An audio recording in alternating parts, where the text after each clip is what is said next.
This is Tim Mikeska from Mikeska Brands, Texas Barbecue, and I'm here at the V-BHARRE Ranch in the beautiful hill country of Texas. And what I have here is a African Watusi. The Watusi is a African breed of cattle that's been brought here to Texas to hunt for sport and for food. It's a animal that can get up to 8 foot. It's kind of a longhorn. It can get up to about 8 feet in horn diameter. And it's spread, and that's a big animal. And it can get up to 1,600 pounds. And this particular animal was over that. It was pushing 1,700 pounds, a very large animal. And he was very well fed. And you see here by the fat along its loin and primal, just how well this animal was fed. And you can tell by the color of this animal that this animal was on grass and hay protein for the last 6 months or more. And it's very well fed here at the ranch. They take very good care of the animals here at the V-BHARRE Ranch. That's part of our family history, protecting our food sources and making sure we've got a great food source for the people that we serve, both in our business and in our own personal lives. There's been a little bit of a new fad that you've seen in some steaks called the Tomahawk steak, and it's really nothing more than a particular cut of ribeye. I had someone ask me recently, they said, where does this new Tomahawk steak come from? Well, it's just a way that we cut this. I'm going to show you how we're going to do a Tomahawk ribeye that this customer particularly wants for this rib primal. There's 4 primals on an animal. There's the chuck primal, the rib primal, the loin primal, and the round. And this is a lot of where your money is in your ribeye, and also in your beef back ribs. And then you got a lot of flap and flank meat here that can go into trim. You can see it's still about this great color of this animal, and how well it was fed here at V-BHARRE Ranch. Again, if you didn't hear me very well in that cooler, I can maybe explain better now that we're going to do a Tomahawk ribeye. And again, it's just it's not a different steak. It doesn't come from a different part of the animal. It's just a different type of ribeye that we're going to add a lot more bone in. And there's a couple ways to do ribeyes. Obviously, you have the whole ribeye roll, or you can do the bone-in ribeye. And then what we're going to do is we're going to leave this backbone, not the backbone, but the back rib here. And we're going to extend a little bit more and get down here and cut this on the saw to give us a lot of bone. And then we're going to peel this bone down and trim the ribeye out, and then cut the steaks, and then we'll work on the bone and get it all cleaned up. But we will have to take this the shine bone off. This backbone here is going to have to come off, and a lot of cleaning up to do, a lot of labor involved with tomahawks. And they asked me, why are tomahawks more expensive? Well, there's a lot more labor. Obviously, a good meat butcher can bone this ribeye out really, really quick and give you some boneless steaks a lot cheaper than it could if he was having to trim the bone. And you also lose this backbone that's sometimes sold separately when you leave the back, this back rib on the ribeye to make this tomahawk. But it's getting to be very, very popular. I kind of laugh when I see them because as a butcher we know what that is, and we see the people paying for it. And I had a guy recently tell me, oh my God, I had the best tomahawk ribeye ever.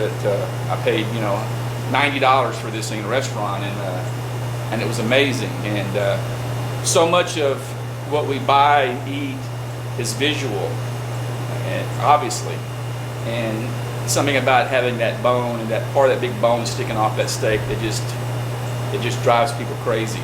I kind of laugh about it, but it is good. And what I think is great about it is it gives something to take home to the puppies. And if you can make your family happy by giving them a great meal, and making your dogs happy by giving them a great bone to chew on, it doesn't get much better than that. So bear with me while we work on this. I'll just step you through the process. This animal has been hanging for 14 days. This animal was harvested 14 days ago. On beef cattle, we like to go 21 days. On these exotic breeds, we really don't need to go that long on them. 14 is what we like to prefer, and then they will age a little bit more in the bag. We will take these and we're going to bag them and cryovac them, and then they will have another 10 or 12 days at least of wet aging in the bag. So 14 days of hanging in the dry ager, and then another maybe 10 or 12 or 14 more days in the bag. Now is we're going to decide on how big our tomahawk bone needs to be. And because a lot of these exotic animals, we don't use the rib plates or the ribs for anything. Unlike a beef animal where we would always harvest all the ribs. We don't normally let the ribs hang that long. We will harvest the ribs a little bit earlier. But on these exotic animals, a lot of your customers don't want these ribs. And so, because we're not going to be using the rib primal rib, except for in the tomahawk and the ribeye, we're going to be able to cut this a little bit longer and give them more bone, and the rest of this will be trimmed out.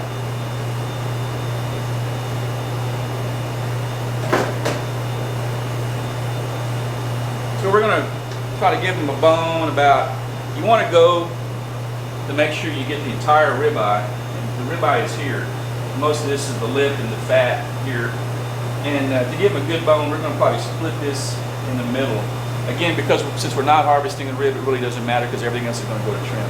So we can give them a really nice big tomahawk bone here. Also, I heard recently that a tomahawk rib bone off this ribeye was used as a weapon in an assault. I thought that was pretty funny. You know, I guess that I don't think it would be the first. I imagine that a caveman somewhere a couple thousand years ago or 10,000 years ago may have used a bone in the rib as a weapon, but that's not what we're doing here.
Now we know this is probably too big of a bone for a tomahawk.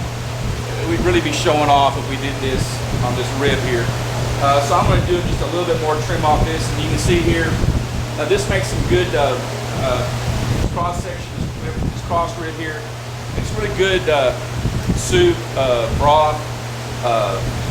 You can also barbecue this, but because it's we consider this an exotic animal and not a food source beef cattle, we're going to probably just bone this out and go in straight to trim. But if it was beef cattle, this would be some great cross cut rib right here.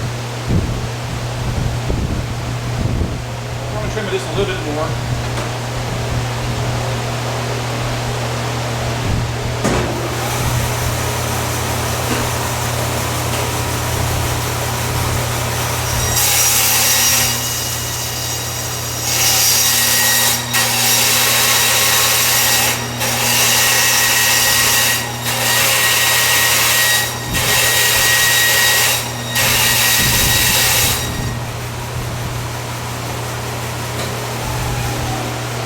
Look at the fat in this cross section, this rib cross section. You can see how well it's even marbled here.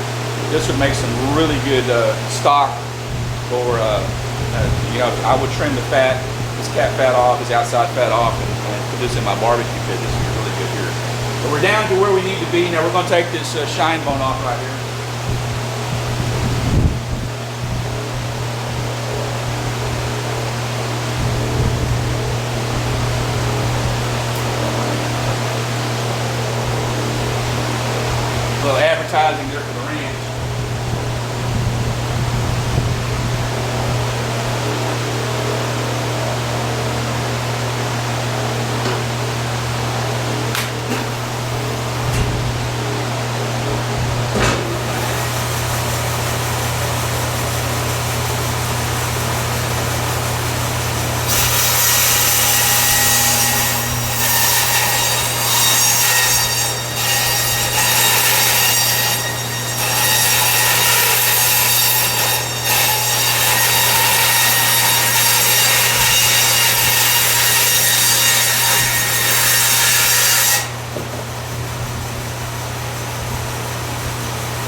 to do on this to get it cleaned up before we get down to the bone and get down to the money muscle, the heart of the ribeye. You may have wondered why I wasn't on having safety glasses or why I have gloves on right now. This is not a federal inspected facility.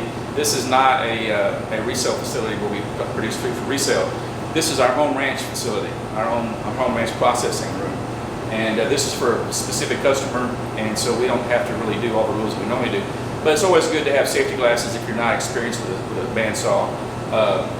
And if you're cutting certain parts of the rib or the backbone, the shine bone, it's very important that you have those glasses on. But I've done it for a long time, 5th generation butcher, and I'm not bypassing safety. It's just that on certain cuts, I really don't feel like I need them, but on the other ones that I do, when we split, we definitely have glasses on. So we're going to clean this rib up, and we'll go through the process. So I'm going to show you the back side of this rib, and you can see it's going to sit on a shelf on this dry aging process. And you can see the color of this fat, and it's outside fat, and the density here of this marble in this rib. This is really, I'm going to show you, this is such a well-fed animal and well-taken care of animal. This is a great cross-section here, and as we get down deep in the ribeye, I think we'll have a really good. So it's very fitting. I'm sitting here doing some butchery on this rib primal, and what do we have on? We've got The Walking Dead on, a show that my son and I love to watch, and this is a perfect time to be doing this while they're doing that. And if you know Walking Dead, you know what that means. All right, so we've cleaned up this rib and this ribeye, and you can see the aging in this animal. Remember, this is a Watusi. This isn't beef cattle. This isn't an Angus. This is an African animal that's used here for exotic hunting in Texas, and all the meat is used. It's a great buy because you get this massive animal with these beautiful horns and beautiful cape, and you get all this great food that your family can enjoy for a year. You can probably eat off this animal for a year off of it. And we've already cut this on the suck. We hand cut this, so we've already taken the shine bone off, the backbone, and then we've cut this, and we've yielded this very nice tomahawk. And we're going to clean this bone up some more. We're not done with this yet, but this is what it is. This is exactly what you do. Sometimes when you're dealing with big animals like this, you've got a really big bone separation, or the intercostal space between the bones are very thick, and a lot of meat in there. And when you cut, you have to cut obviously between the rib, and when you do that, you have a big steak. This is not that bad. This is about right what you want. You also cut the lip off here, and you've done some cleaning up. But we're going to clean this up some more. That's not done yet. But this is the gist of the Tomahawk Ribeye. This one's a little bit thicker. This we've had to split this bone, and the reason was this was a huge. The midsection of this rib was really big, and we've actually had to split this into two on the saw. And again, we will clean this up. But really, a great marble in this for a wild animal that weighs this much, for a Watusi. Again, this is not an Angus. This isn't a Hereford. This isn't a Santa Gertrudis or a Charolais. This is a Watusi, an African cattle. But so we're going to take this. I'll show you. We'll come on right down the rib.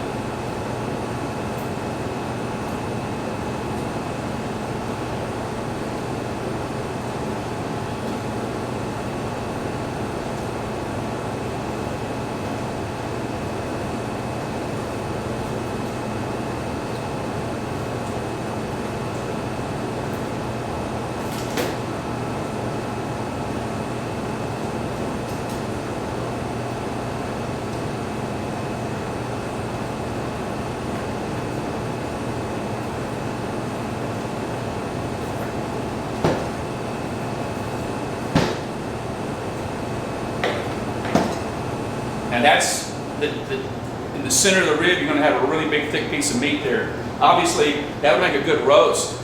We're going to again turn this. Now, inside this rib plate, really some good meat here. Good stew meat. This is some really good stew meat. We're going to bone this out for stew. But that's a really big chunk of meat there. And what you can do on this one after you clean this bone off is you can make the decision to leave it that size for roasting or big barbecue.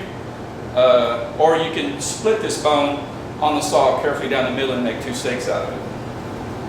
But again, as you can see, that's the gist of the tomahawk.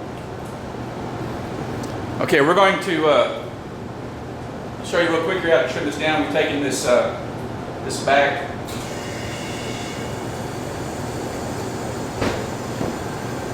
This is excellent for flat meat or stew, or you can grind that into trim. But this, you can see, anything that lies close to that rib eye or close to that rib is going to be good meat. So pay close attention to this. Don't throw this away. That's good meat there.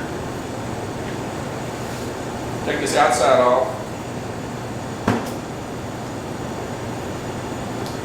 And then you're going to trim this bone down. Meat off this bone. I also want to get it here off of the base of the rib eye.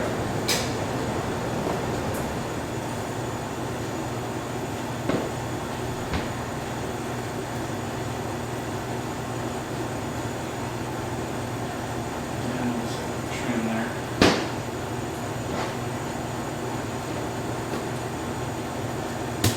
But you understand this now? We'll clean this up. Bone will stay on. They'll cry back that. It'll have another 14 or 10 or 14 days of wet aging in the bag. And we'll clean all this up, make it look really good. And that'll be your tomahawk ribeye for the African Watusi. Okay, we can continue to clean this ribeye bone off here, this tomahawk. And you can see this is nothing but the ribeye with the bone attached. The backbone, the back rib bone, not the backbone. The shine bone has been removed. And then this is the mid plate of the rib primal that's still attached to it. And then we're going to clean this up. I'm going to leave this thick. That's going to be a heck of a tomahawk steak right there. We'll put this in the package and dry it and wet age it, and that'll be for the head of the household. He wants a big steak, he's got it. And you can see how this continues to sit right here. That's your tomahawk.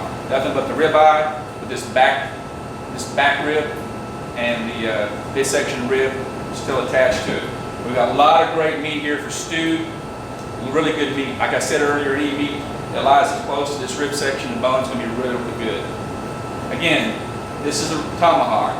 Nothing more than we're done with our Watusi, at least the rib primals we're done with. We still have a lot more meat on that rail out there in that cooler. We still have the entire square cut chuck primal and the loin and the round primal still on there, both sides of that, and that's a lot of meat. I think this particular customer of ours is going to be really thrilled with how much meat he's going to get. But just to show you what we've yielded on the rib primal, we have trim that we have in the cooler already that we'll trim that's comes off the rib that will go into hamburger. And this is some great stew meat. Some great soup bones. This comes off the rib. This is the cross-cut rib. It makes excellent beef stock, really good. And we had actually ended up 3 packages of stew meat, and this is again off the rib. So again, that's if you're going to have stew meat, you've got the marble that comes off of the rib. That makes excellent stew meat. You're probably going to have a lot more too when it comes to the round. You get to the gooseneck inside round and that too. But as you can see, we name these. We always put the customer's name on this along with the item, the animal that they've harvested, and of course the type of cut that is, so it's very easy for them to see when they're going through their freezer to thaw and pull meat. And then here are the money muscles, as we call them. Here's the tomahawk ribeyes all cry backed up. Again, this paper here is to protect the bone from piercing the cry back. And you can see the beautiful marble in that particular animal. It was really well fed here at V-BHARRE Ranch. And just excellent marble in this. Just came out really, really good. So again, that's the tomahawk ribeye, and you know, obviously, because this is a custom order, I kind of went to great length here to have long bone on this tomahawk. You really don't have to have that when you do regular beef cattle, but this is a good customer of ours, and I wanted to just to exaggerate this tomahawk a little bit and show him. Hopefully, he'll have a dog or something that will enjoy this after they get through eating this great muscle right here. Again, that's the tomahawk ribeye on the Watusi, an African animal here at V-BHARRE Ranch. Thank you for watching. This is Tim Mikeska with Mikeska Brands Texas Barbecue. You can visit me at www.mikeskabrands.com.